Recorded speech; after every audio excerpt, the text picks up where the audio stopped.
Olá, alunos! Eu sou a Tenente Stephanie e vamos iniciar agora a nossa aula 3. O assunto nós vamos continuar, nós estávamos falando sobre globalização e sociedade de consumo e agora a gente vai abordar a questão do modelo de desenvolvimento econômico que nós utilizamos atualmente e também falar sobre a questão ambiental.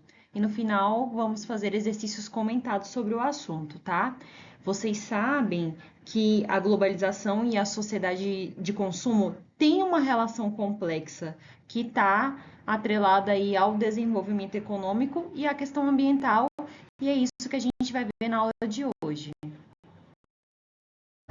Nós falamos do modelo de desenvolvimento econômico, a gente está querendo mencionar um modelo de desenvolvimento econômico dominante que a gente tem na sociedade, que é justamente o capitalismo. E o capitalismo, gente, ele vai priorizar a maximização dos lucros, o aumento da produção. Lembra que a gente estudou no início do ano sobre os principais fundamentos do capitalismo? Então, a maximização aí dos lucros é um dos fundamentos do capitalismo, tá? E isso pode gerar uma exploração desenfreada dos recursos naturais. A gente pode ver aqui nessas imagens a questão da produção industrial versus a conservação ambiental. Não é mesmo? No pensamento capitalista, a gente tem a natureza como fonte de recursos, a sociedade que vai desenvolver tecnologias para utilizar esses recursos e muitas vezes ocorre o que? A degradação ambiental, tá? Então a gente tem que buscar formas aí de ter um desenvolvimento econômico sem degradar tanto o nosso ambiente, tá? O aumento da produção industrial e do transporte de mercadorias, né, que é uma consequência da globalização, que melhorou os transportes, melhorou a comunicação, isso faz com que o quê? Produção industrial mais aumento do uso dos transportes aumentam também os gases do efeito estufa, da poluição da água e do ar, tá? Além de gerar muitos resíduos, porque gera desmatamento, degradação do solo, perda da biodiversidade e aí, às vezes o descarte incorreto desses resíduos, desses rejeitos, né, leva aí uma grande degradação do meio ambiente. Esse slide está falando aqui sobre as consequências da sociedade de consumo, não é? E aí está falando o seguinte: a lógica do capital muitas vezes se opõe à conscientização ecológica, buscando a viabilidade econômica dos empreendimentos com a difusão aí de selos verdes, certificados ambientais e programas de conservação. Então, pessoal, a gente tem uma demanda aí por produtos ecológicos e empresas que são ambientalmente responsáveis, tá? E aí, o que, que a gente tem? Regulações mais rigorosas por parte do governo em relação ao meio ambiente, como limites às emissões dos poluentes, redução de impostos para empresas que têm práticas sustentáveis. Então, isso aí são formas de mitigar a questão da poluição ambiental, tá bom? Decorrente aí desses empreendimentos que a gente tem na sociedade. Objetivo: alcançar maior valor de mercado ao participarem de projetos de reflorestamento e educação ambiental. Então, um dos objetivos aí da empresa é ter aí maior valor de mercado por ser uma empresa que é verde, né? A gente pode falar assim, que temos as empresas verdes, tá? Entre parênteses, é a questão do ecomarketing. O ecomarketing se concentra aí na promoção das práticas e produtos ambientais que são responsáveis, tá? Como projetos de reflorestamento, projetos de educação ambiental, tudo isso podem ser produtos aí oferecidos pela empresa, tá? Para serem ambientalmente corretas.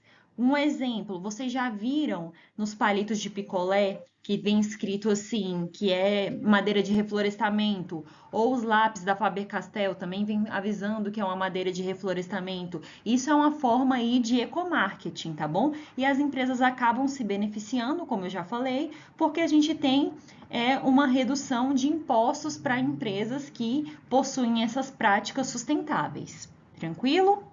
Temos aí outro tópico falando aí sobre tendências da globalização, ritmo econômico acelerado e em descompasso com o equilíbrio ecológico. Gente, a globalização aumentou aí o transporte, a comunicação, a produção industrial circulou mais pelo mundo e isso estimulou o aumento significativo do consumo e da produção também em todo o mundo, visto que os mercados eles estão cada vez mais integrados. Eu sempre falo para vocês, a globalização é a integração do mundo, né? E aí a gente vê com a globalização o estímulo significativo do consumo.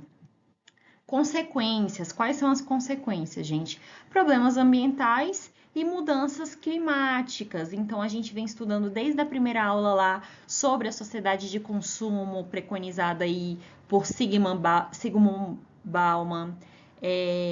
Viemos falando aí sobre as consequências ambientais, da quantidade de lixo que é produzido e hoje a gente vai falar um pouco mais sobre as consequências ambientais, tá bom? Quais são as mudanças necessárias? Substituição do sistema energético atual, porque o sistema energético atual é baseado em energias não renováveis, que são fósseis, né? Como petróleo, carvão, gás natural. A maior fonte de energia são de combustíveis fósseis. E também a gente tem aí uma mudança que é necessária, a adoção de um novo sistema baseado em energias renováveis de menor impacto ambiental e um menor consumo energético, como energia eólica, energia solar, tá? A alteração no padrão de geração de energia provocaria transformações na economia, na sociedade e nas formas de viver, além de um contraponto ao consumismo que impera em nossa sociedade e ao dogma do crescimento econômico. Seria uma mudança de paradigma, de pensamento da sociedade. É necessário essa mudança para que a gente alcance uma melhor conscientização, um melhor trato aí do meio ambiente. Sobre a crise ambiental, a gente tem um ciclo, tá certo? Tudo começa com o quê? Com a natureza e o recurso natural. Por meio da energia e da técnica, a gente consegue inserir aí mão de obra, não é? Na produção, ok? O produto, com a ajuda do marketing, da mídia, a gente tem o quê? Produtos sendo disponibilizados para o consumo, ok? Eu já falei para vocês que a mídia tem um papel importante, o marketing tem um papel muito importante no consumo, tá?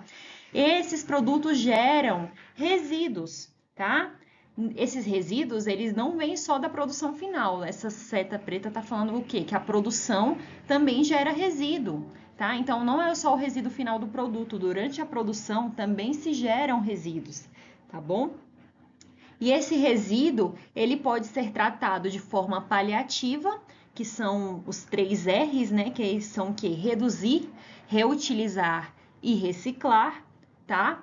Para tentar reduzir a quantidade de lixo que vão para os aterros sanitários, que são os rejeitos, né? Quando você não tem mais como utilizar aquele produto, ele é um rejeito e vai para o aterro sanitário. Então, por meio das medidas paliativas de reduzir, reutilizar e reciclar, a gente tem formas de reaproveitar o lixo, mas esse resíduo volta aí para a natureza e assim a gente tem um ciclo da crise ambiental. Tudo parte da natureza e volta para ela. Tá? Então é interessante que a gente entenda esse ciclo.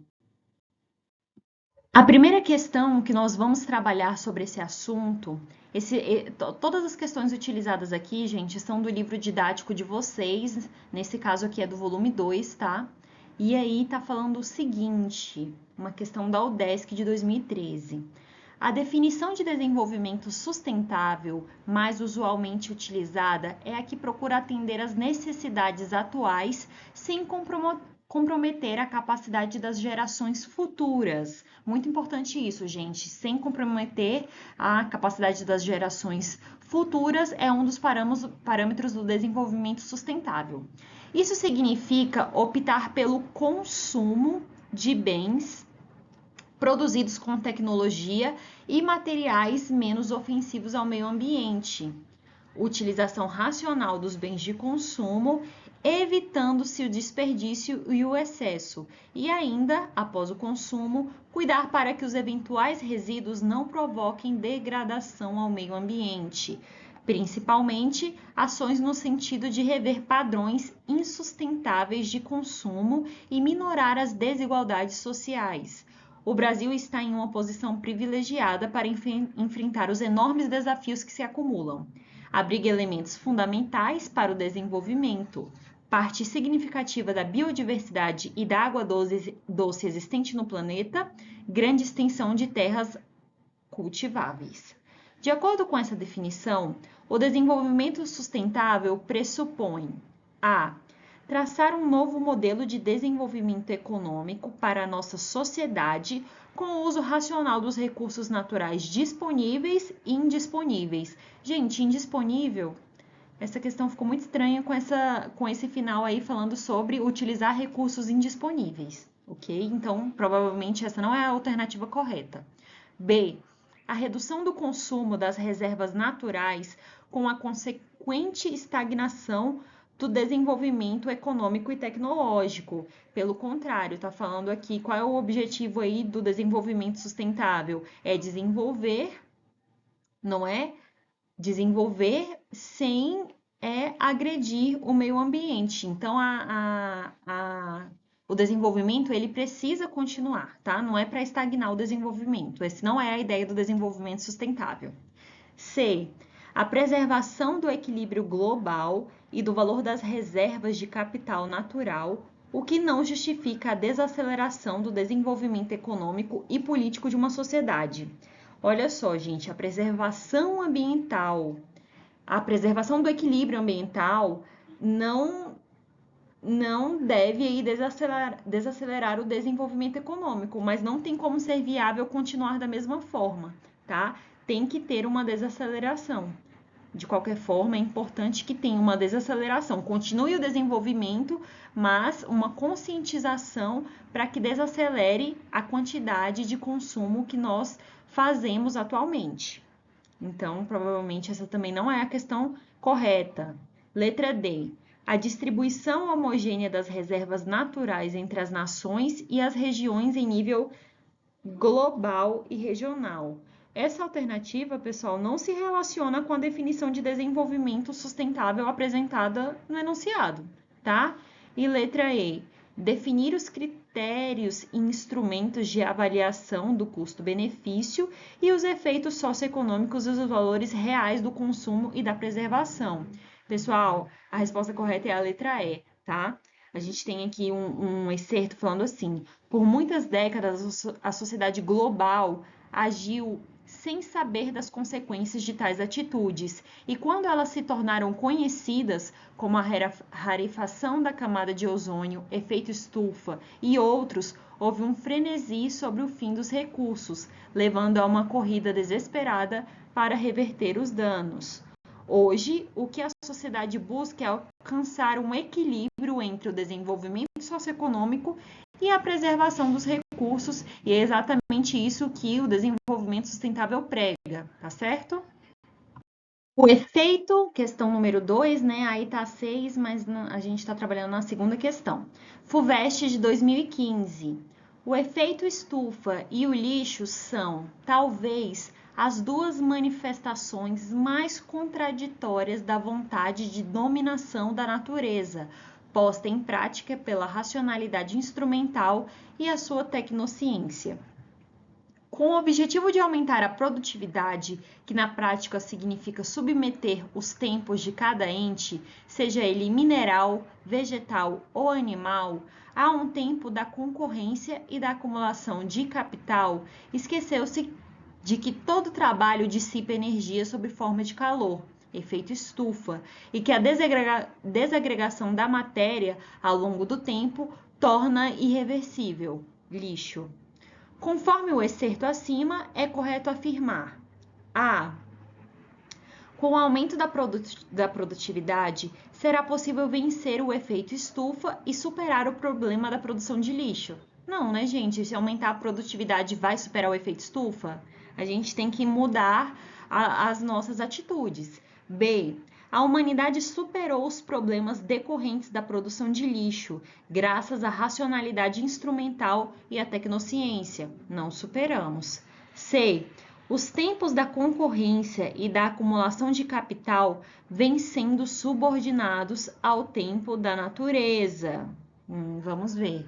D. A aceleração do tempo de acumulação de capital permite eliminar a irreversibilidade na produção do lixo. Não permite, tá?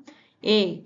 A busca pelo aumento da produtividade impõe a diferentes elementos da natureza o tempo dos interesses capitalistas. Gente, a resposta correta é a letra E, tá? Essa alternativa reflete a ideia central expressa aí no excerto do texto, que é justamente a subordinação dos processos naturais aos interesses do sistema capitalista, tá? Então, a gente viu aí na C que estava falando o quê? Que a acumulação de capital é subordinada ao tempo da natureza. É ao contrário. A natureza é subordinada ao capitalismo, tá? Aí, continuando aí no que a gente estava lendo, a expressão do texto, a expressão do texto a diferentes elementos da natureza, o tempo dos interesses capitalistas, destaca como os processos naturais são moldados e direcionados pelos objetivos econômicos e de produção, em vez de respeitar aí os limites naturais. Então, gente, ficou claro que a natureza está subordinada aí ao capitalismo e não o capitalismo está subordinado à natureza. A terceira questão que nós vamos trabalhar hoje é essa aí da UERJ de 2009. A comparação entre os gráficos permite associar as mudanças na rede de transporte aos seus impactos ambientais. Então, a gente vê aí no gráfico à esquerda o seguinte: a União Europeia, como é que era a extensão da rede de transportes? Em 1970 era basicamente ferrovias, tínhamos poucas rodovias e as hidrovias se manteve comparando aí com 2004. Quando a gente vai para 2004, a gente vê o quê? Teve uma redução no uso das ferrovias e um aumento no uso das rodovias. No gráfico à direita, a gente vê o quê? Que o transporte rodoviário é o principal emissor aí, é o transporte que mais emite gases de efeito estufa, ok? Partindo disso, vamos analisar aqui a questão. A principal consequência sobre o meio ambiente resultante dos investimentos na matriz de transporte da União Europeia entre 1970 e 2004 é A. Agravamento do aquecimento global, B. Acentuação do fenômeno da ilha de calor, C. Aceleração do processo de desmatamento, D. Aumento da destruição do ozônio estratosférico. Gente, a resposta correta é a letra A, porque os gases do efeito estufa fazem um agravamento do aquecimento global e é justamente o modelo de transporte que aumentou na União Europeia foram as rodovias, a rodovia é o que mais emite gases do efeito estufa, tá? Então, por isso, a letra correta é a letra A.